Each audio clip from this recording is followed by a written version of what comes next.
Ok, số đây nè, tao học nè,ថ្ងៃនេះខ្ញុំមានប្រធានបទមួយដែលចង់បង្ហាញដល់គ្នាតទៅនឹងការusername password របស់យើងណា username password របស់ Facebook ខ្ញុំបានឃើញគេ share ចែករំលែកគ្នាជាភាសា ATC ឆាឆានេះ ATC ឆាឆាហ្នឹងវាច្រើនវាគឺជា spam link មួយដែលគេធ្វើមកដូចជាខ្ញុំឃើញ share ច្រើនណាស់អានឹងមួយហើយអានេះមួយនេះអាហ្នឹងសុទ្ធតែជារបស់មួយថ្នាក់ទេអាហ្នឹងវាអាច hack ចូលក្នុង account របស់យើងគ្រប់ពេលហើយវាអាចអូខេមកថ្ងៃមុនវាដើរថ្ងៃនេះអត់ដើរទេអូខេអញ្ចឹងមានន័យថា link នេះគឺគេបាត់ហើយដូចគ្នាដែរអា happy ឆាឆានេះវាឃើញទៅសេមកតែពិតអានេះហោះមក account នេះជីវិតជាអំពីនេះគឺអត់ដឹងទេយើងចុចទៅណែមើលយើងចុចនេះចង់បញ្ជាក់ថាចេះចង់បញ្ជាក់ថាយើងមិនគួរបញ្ចូល username password របស់យើង username password របស់ Facebook នៅលើ website ផ្សេង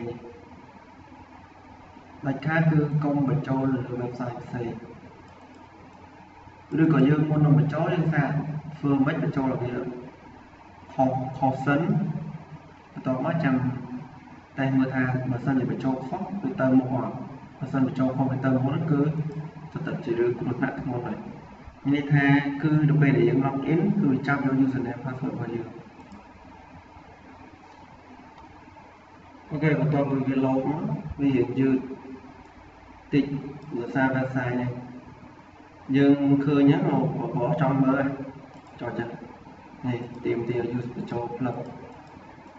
បញ្ចូល please log in with Facebook to see this video ហើយណាយើងដំបូងយើងអត់ទាន់ចោលប្រកាន់គេថាគឺជា fake link ឬក៏ជាអីមួយតែប៉ុន្តែវាអត់ដែរយើងមិនមែនជា Facebook ទេមិនមែនជាបោះ Facebook អាហ្នឹងគេថា Facebook phishing page ណាคล้ายនេះចង់និយាយថានេះទាំងមកនេះគឺคล้ายជាមួយខ្ញុំចេះទៅចូលផ្លុកវិញវាទៅជាឲ្យយើងមើលវីដេអូណាផ្សេងទៅដំបូងគឺវាចុចទៅលើ link នេះបន្ទាប់មកវាបាន website វិញពេលចុច click លើវីដេអូឲ្យ input username របស់ Facebook នេះដែលខ្ញុំ input username របស់ Facebook ហ្នឹងចេញមកវីដេអូឯណានៅលើ YouTube ណាឆ្កុយគេពិតបើសិនជា website គេ official website មែនគេមិនមែនធ្វើអញ្ចឹងទេគេមិនមែនធ្វើអញ្ចឹងទេគេអត់ដែរវាអត់មាននិយាយទៅមកកណ្ដាលដែលយើង input username password មកហ្នឹងគឺវា store ទុក website store ទុក username password របស់យើងបានរួចជាស្រេចហើយអញ្ចឹងសម្រាប់អ្នកដែលបាន click លើវីដេអូហ្នឹងឬក៏ម្ចាស់ account នេះចាស់ account នេះក៏ដោយបាន click លើវីដេអូហ្នឹងហើយបញ្ចូល password តាមត្រូវហ្នឹងគឺបើសិនជាអាចដូរ password បានគឺដូរទៅហើយរឿងមួយទៀតរឿងដូចគ្នាដែរខ្ញុំលើកទៅទៀតមកដូចជាឃើញ account មួយនេះដែលមិត្តភក្តិមួយចំនួនគាត់ថា account របស់ខ្ញុំត្រូវគេ hack account របស់ខ្ញុំត្រូវគេ hack សួរថាធ្លាប់មានចុចលើ link អីអត់មានទេអត់ដឹងអីហ៎ហ្នឹងអត់ដឹងនេះសោះហ្នឹងនេះឃើញទេនេះឃើ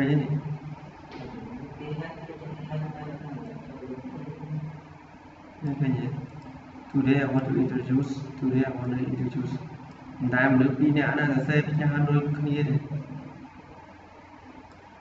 បាទ technique ហ្នឹងហៅថា Facebook phishing page social engineer នេះជាភាសាស្រីឃើញស្អាតតែមនុស្សពីរនាក់ណាសរសេរដូចគ្នាទេត្រូវទេអត់ឯមិនអាចទេអាហ្នឹងច្រើនណាស់ឃើញស្អា happy ឆា happy send ដូចគ្នាតែព័ន្ធរូបនេះវាទៅចុចទៅវាទៅជា link អាណានោះទៅជាយើងទៅ note មួយហើយ note នោះមាន ប្រកបជាមាន URL មួយឃើញតែពិតគោលបំណងឲ្យយើង first មួយអានពីដើមណា hello ណា file អញ្ចឹងណាគោលបំណងរបស់វាគឺចង់ឲ្យផ្កាយមកនេះ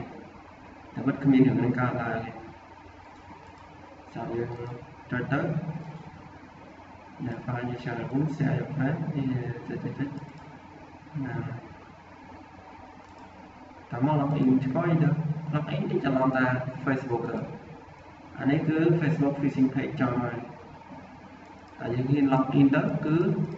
ទូរស័ព្ទហើយជាមួយខ្ញុំ login មក Facebook ណាវិញឆ្កយទៅនេះថាម៉េចអាហ្នឹងគឺ Facebook phishing page ខ្ញុំនិយាយដែរហើយប្រយ័ត្នទៅលើអ្វីដែលខ្ញុំចង់ឲ្យប្រយ័ត្នគឺការបញ្ចូល username password អញ្ចឹងតែកន្លែងអញ្ចឹងណាបញ្ចូល email password នៅលើ Facebook ប៉ុន្តែ address bar នេះមិនមែនជា Facebook ទេអានេះជួបប្រទះបញ្ហាច្រើនតែរឿងសាច់ជ្រូកទៅណាបើសិនយើងបញ្ចូលត្រូវបញ្ចូលខុសក៏វាចូលដែររឿងវាប៉ុណ្ណាអានោះវាមានបច្ចេកទេសបោកវាមានបច្ចេកទេសបោកវាអូខេជាចុងក្រោយខ្ញុំសូមបញ្ជាក់ដល់អ្នកគ្នាកុំបញ្ចូល username password ផ្ដេសផ្ដាស់នៅលើ application ផ្សេងនៅលើឧទាហរណ៍ថាអ្នកនរគ្នាលេង Pirate King មានកម្មវិធីមួយគេឲ្យថា hack spin hack អីណាអញ្ចឹងណា hack Pirate King ហ្នឹងបើសិនជាចង់បាន time ចង់មក spin time ចាប់ដល់ download application មួយជួនណា application ហ្នឹងពិតទៅឬក៏អាច hack បានខ្ញុំអត់ថាប៉ុន្តែ application មួយចំនួនលក្ខណៈ fake វាអាចផលប៉ះពាល់គឺធំជួនណាវាអាចចំណាំនៅក្នុងម៉ាស៊ីនរបស់យើងអាច copy ឯកសារនៅក្នុង drive C drive D របស់យើងហ្នឹងអាចកាន់មកអ្វីបានគឺគេអាចប្រកប back door ពេលដែលយើង download hack នឹងមកភ្លាមយើងចុចនៅលើអាហ្នឹងហឹបគឺយើងទៅជាជនរងគ្រោះម៉ាស៊ីនរបស់យើងគឺជាម៉ាស៊ីនដែលហៅថា zombie PC ណាគេចង់ធ្វើអីក៏បានម៉ាស៊ីនជនរងគ្រោះគេចង់កាន់មកចង់គ្រប់គ្រងត្រាយចង់ធ្វើអីស្រាយចិត្តជាងធ្វើអីក៏គេដឹង username password Facebook មិនថា Facebook មិនថា Google Drive email Dropbox និយាយទៅអត់តែតាក់ទង username ស្មើតែ username password របស់ Wi-Fi ក៏គេដឹងដែរណាហ្នឹងគឺមួយហើយរឿងនេះគឺជារឿងមួយទៀតដែលគេបង្កប់ link នៅក្នុងនេះពីអានេះថានេះ URL មិនមែនជា address bar address ពិតទេ address នេះគឺពេលដែលចុចយើងដឹងមិនឃើញ address ពិតគឺអានេះអាហ្នឹងគេ redirect ធម្មតាប៉ុន្តែអ្វីដែលមិនធម្មតាគឺ website របស់គេនេះ fullcdocafewin.com/app ប៉ុន្តែទៅ login Facebook ឯណាអានេះខ្ញុំក៏សង្កត់ដែរបើសិនជាវាត្រឹមត្រូវមែនខ្ញុំចេះតែដាក់វាចូលដែរទេផ្លុកទៅ Facebook ឆ្កយទៅយើងស្មាយមើល website នេះជា website របស់គេហើយ link ទៅ Facebook ខ្ញុំថាអូអាគ្រាន់តែ redirect ហ្នឹងមានអីគួរខ្លាចសម័យថាចុះបើសិនជាគេប្រកបអីនៅក្នុងហ្នឹងឬក៏គេ login នោះចាប់ username password ដែលយើងបញ្ចូលដាក់ចូលទៅក្នុង Facebook មានអីកើតឡើងទូរស័ព្ទហើយគេយក account របស់យើងយកទៅផុសឲ្យណាប្រទេសផ្ដាស់អីណាអ្នកសាច់អាប្រភេទអញ្ចឹងក៏ចឹងដែរអូខេវាប៉ុណ្ណឹងសង្ឃឹមថាអ្នកគ្នាប្រយ័ត្នខ្លួនហើយខ្ញុំrecommend អ្នកគ្នាប្រយ័ត្នទៅលើរឿងហ្នឹងជាពិសេសប្រុសក៏ដោយស្រីក៏ដោយណា